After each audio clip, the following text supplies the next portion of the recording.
যারা এখন শুনছেন বা ভবিষ্যতে শুনবেন সকলের জন্য ওয়াশিংটন ডিসি থেকে শুভেচ্ছা। যে যারা গত 10 বছর ধরে প্রপাগান্ডা চালিয়েছিলেন যে শেখ হাসিনার সরকারের সময় শুধু গণমাধ্যম নয়, সমস্ত বিষয় নিয়ে যে প্রপাগান্ডাগুলো ছিল, সেই বিষয়গুলো যে মিথ্যা সেইটা প্রমাণিত হচ্ছে বারবার। কারণ বাংলাদেশের কোনো পরিসংখ্যান বা বাংলাদেশের কোনো তথ্য নয়, সেটা আপনি বলেছেন যে ফ্রান্স থেকে সেটা এই যে বাংলাদেশের বর্তমান গণমাধ্যমের স্বাধীনতার যে সূচক সেখানে আমরা কোথায় অবস্থান করছি। অতএব আমরা যদি এটা শুধু এই বিষয়টাকে নিয়ে আলাপ করি তাহলে যেটা আমরা বুঝতে পারি সেটা হলো আমাদের শেখ হাসিনা সরকার চলে যাওয়ার পর ডক্টর ইউনূসের তথাকথিত ইন্টারিম সরকারের সময় যে সমস্ত গণমাধ্যমের উপর যে আক্রমণ চললো, এমনকি সেই সরকারকে যারা নিয়ে এসেছে আমরা মনে করি, বিশ্বাস করি এবং প্রমাণিত, সেই দুইটি পত্রিকার উপরও তারা হয় ইন্টেনশনালি না হয় পরিকল্পিত হোয়াটএভার সেখানেও তারা আক্রমণ করেছে, তার থেকে পরিত্রাণ হয়নি। আর যে সকল সাংবাদিক বন্ধুদের বা আমাদের সিনিয়র সাংবাদিক এডিটর, আমি নাম বলতে চাচ্ছি না বারবার, এমনকি গতকালকে আমি বলছি গত পরশুদিন ওয়াশিংটন ডিসিতে স্টেট ডিপার্টমেন্টে একটি স্মারকলিপিও দেওয়া হয়েছে, যেখানে আমাদের যে সকল সাংবাদিক বন্ধুরা বাংলাদেশে এখনো জেলে আছেন বিনা বিচারে আটক, তাদের মুক্তি দেওয়ার জন্যে। মৌলিক আরেকটা বিষয় এখানে সংযোগ করতে চাই, বিশ্ব গণমাধ্যমের দুর্দিন যাচ্ছে। আপনারা জানেন যে এই মুহূর্তে পৃথিবীতে বিভিন্ন জায়গায় যে যুদ্ধ চলছে, সেই সকল জায়গাগুলোতে আমাদের কলিগরা যে তথ্য সংগ্রহের জন্য তাদের অবস্থান আসলেই নিরাপদ নয়, এবং দেখা যাচ্ছে সেখানে প্রতিদিনই সাধারণ মানুষের সাথে সাথে আমাদের সংবাদকর্মীরাও নিহত হচ্ছেন। অর্থাৎ বিশ্ব গণমাধ্যমের এই দুর্দিনে আমরা যুক্তরাষ্ট্র কোন পক্ষ থেকে আমরা কতটুকু যুক্তরাষ্ট্র কোন বিষয় নিয়ে আলাপ করবে সেই বিশ্লেষণ করার আগে দেখতে হবে যে বাংলাদেশের যে গণতন্ত্রের যে নতুন ব্যবস্থা আমরা দেখতে পাচ্ছি, যেখানে দুইটি দলই স্বাধীনতা সংগ্রাম, স্বাধীনতা যুদ্ধ, বঙ্গবন্ধুর নাম নেয়া একেবারেই বাংলাদেশে এখন নিষিদ্ধ, জয় বাংলা একেবারেই নিষিদ্ধ, সেখানে কোনো পত্রিকা আওয়ামী লীগ, জয় বাংলা, বঙ্গবন্ধু ৭১ এসবগুলো নিয়ে কথা বললে তাদের জেল হবে। অতএব এই অবস্থাটা আসলে গণমাধ্যমের মুক্ত চিন্তার, মুক্ত তথ্য প্রবাহের আমি মনে করি সর্বোচ্চ বাধা, এবং বাংলাদেশ আসলেই ১৫২ নয়, আমার মনে হচ্ছে বাংলাদেশের নিচে আর কেউ নেই। কারণ এই মুহূর্তে বাংলাদেশে প্রকৃতভাবে বাংলাদেশের যে মানুষের তথ্য আমাদের প্রয়োজন, যে সকল সংবাদগুলো প্রচার করা প্রয়োজন, যে সকল তথ্যগুলো আমাদের জানা প্রয়োজন, সে সকল কোনো তথ্যই কোনো সংবাদকর্মী প্রকাশ করতে পারছে না। আর মালিকরা, আপনারা দেখলেন যে তারেক জিয়ার সাথে বর্তমান মালিক এবং সম্পাদকেরা কিভাবে নতজান হয়ে ওনার সাথে দেখা করলেন, কিন্তু একবারও তারা বললেন না যে সাংবাদিকতা journalism is not a crime. অতএব আমাদের যে সকল কলিগেরা এখনো বন্দী আছে তাদেরকে বিচারের ব্যবস্থা করেন, তাদেরকে কোর্টে আনেন, এবং তারা যদি আসলেই হত্যার সাথে যুক্ত হয়ে থাকে তাহলে তাদেরকে সেই বিচারটা করেন। কিন্তু আমরা দেখতে পেলাম যে ডক্টর ইউনূসের সরকার যাদেরকে গ্রেফতার করেছেন তাদেরকে এখনো পর্যন্ত বিচার করা হচ্ছে না, এমনকি তাদেরকে বেল দেওয়ার জন্য কোনো ব্যবস্থা নেওয়া হচ্ছে না। অতএব বাংলাদেশের অবস্থাটা আসলে আমি সেই তথ্য যেটা আপনি দিলেন সেটার সাথে আমি বলবো, হ্যাঁ অবশ্যই ইউরোপিয়ান ইউনিয়নের একটি প্রভাবশালী দেশের তথ্য, অবশ্যই আমরা সেটা বিশ্বাস করি, কিন্তু আমরা প্রতিদিন সংবাদকর্মীরা যারা বাংলাদেশের সাথে বাংলাদেশ বিষয়ে বিশ্লেষণ করি, আমরা জানি অবস্থানটা আরো খারাপ, একদম ঘিরে ধরে। এই 18 মাসে আপনি চিন্তা করতে পারেন, গণস্বাস্থ্য কেন্দ্র, এই যে সরকার জগদ্দল পাথর নিয়ে বসেছিল আমাদের ঘাড়ে, বাংলাদেশের ঘাড়ে, এখনো তারা কন্টিনিউ করছে। আসলে আমি এটা নিয়ে একটু বলবো, এই কথাই বলবো যে, কিন্তু এটা শেষ করিনি, সেই সরকারের একজন উপদেষ্টা, যেই উপদেষ্টা শেখ হাসিনার সরকারের বিরুদ্ধে তিনি ছিলেন সবচেয়ে সোচ্চার, যদিও উনি একজন এনজিও কর্মী, একটা এনজিও কর্মী বা এনজিওর কাজ নয়, পৃথিবীর কোনো দেশের কোনো এনজিওর কাজ নয় রাজনৈতিক সরকারের বিরোধিতা করা। তারা তাদের প্রজেক্ট থাকে, আমি এই প্রজেক্ট নিয়ে কাজ করব, মানবাধিকার নিয়ে কাজ করব, চক্ষু বিশেষজ্ঞ নিয়ে কাজ করব, শিশুদের নিয়ে কাজ করবো, বহু কিছু করব। কিন্তু ওনার প্রজেক্টটা কি ছিল? ওনার প্রজেক্টে ছিল এই সরকার শেখ হাসিনার দুর্ভাগ্য আমি বলবো, বাংলাদেশকে বিশ্ব দরবারে উনি বসালেন। আণবিক শক্তির যে ক্লাব যেখান থেকে সেইখানে বাংলাদেশকে পৌঁছে দিলেন, যেটা পৃথিবীতে সব দেশের ইচ্ছা থাকলেও উপায় নেই, সেই সদিচ্ছা উনি করলেন। এবং আমি যখন গত ভয়েসের পক্ষ থেকে মাত্র কয়েকদিন আগে একটা লিস্ট প্রকাশ করলাম শেখ হাসিনা সরকারের উন্নয়ন, চতুর্দিক দিয়ে মানুষ পাঠাচ্ছে আরো একটা বড় লিস্ট, ভাই ওইটার মধ্যে এটা মিস গেছে, ওইটা মিস গেছে, এটা করেছেন ওইটা। তখন আমি ভাবি যে আসলে তো লিস্ট করা উচিত শেখ হাসিনা সরকার কি করেননি, সেটা ছোট লিস্ট হবে। হ্যাঁ, অতএব এই যে অব্যবস্থা, এইটাই বলছেন মির্জা সাহেব।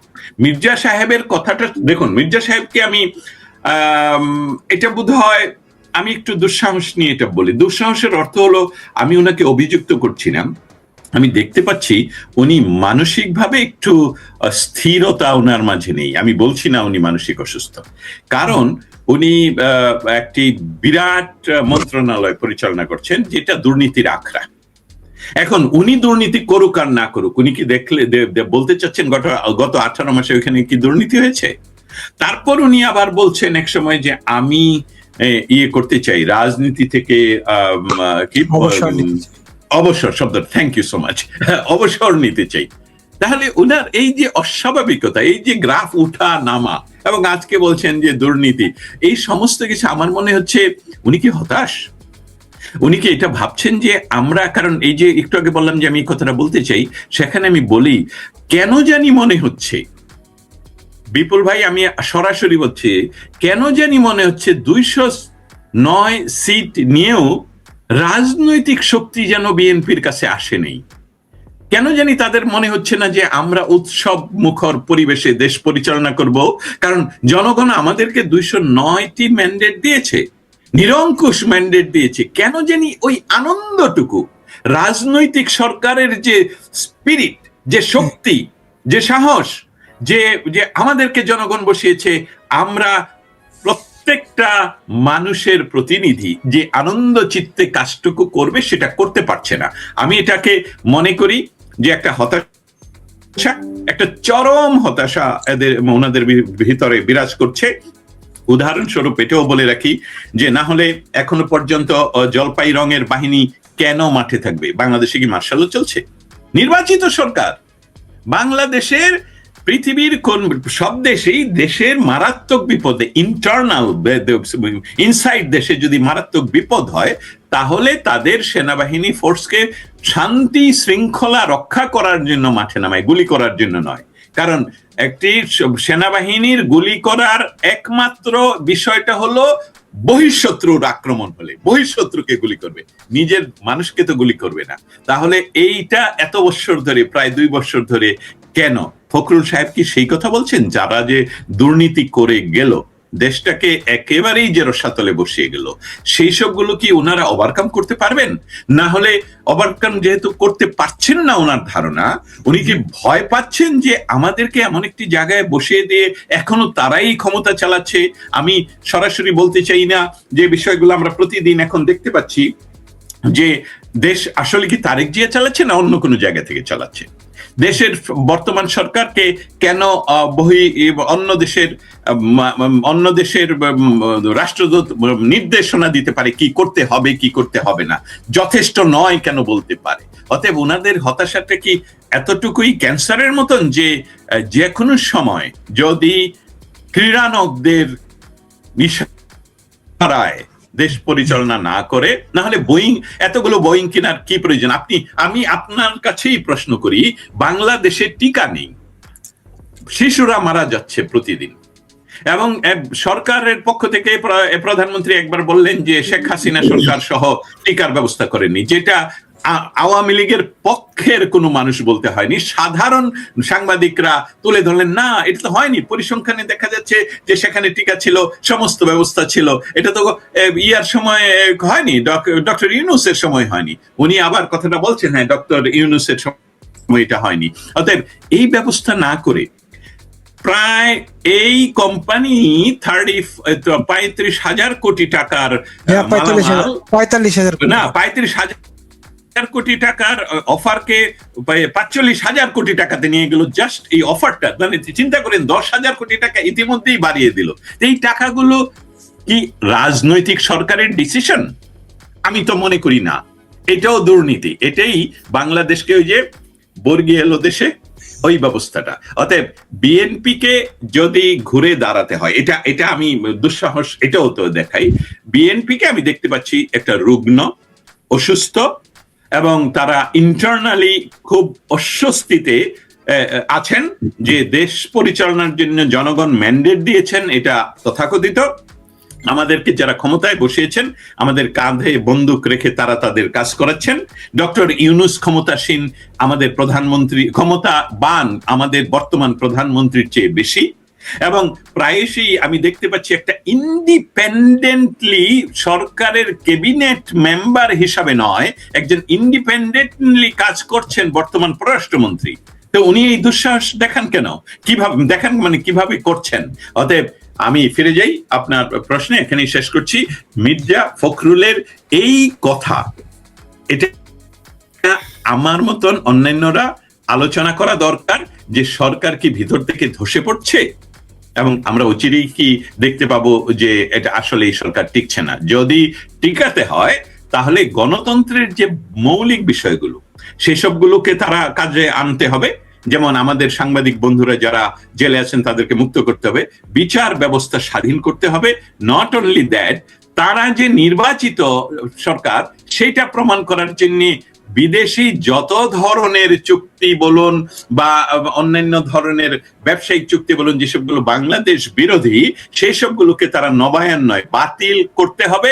আপনাদের কাছে তুলে ধরি, বাংলাদেশ জন্ম নেওয়ার পর বঙ্গবন্ধু তো সময় পেলেন 3.5 বছর, তার পরবর্তীতে যে সকল সরকারগুলো নির্বাচিত অনির্বাচিত সরকারগুলো এভাবে দেশকে কখনো বিক্রি করে দেয়নি। আর শেখ হাসিনা সরকার ভারতের কাছে বাংলাদেশ বিক্রি করে দিয়েছে, বন্ধক দিয়ে দিচ্ছে, এই কথাগুলো যে বলতেন আসিফ নজরুল, সেটা তারা 18 মাসে একটি চুক্তিও প্রমাণ করতে পারেনি যে দিল্লির কাছে বাংলাদেশ নতজানু ছিল।